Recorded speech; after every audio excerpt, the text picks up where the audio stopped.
Hechos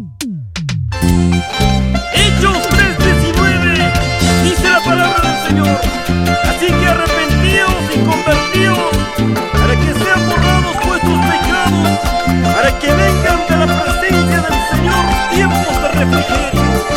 ¡Aleluya!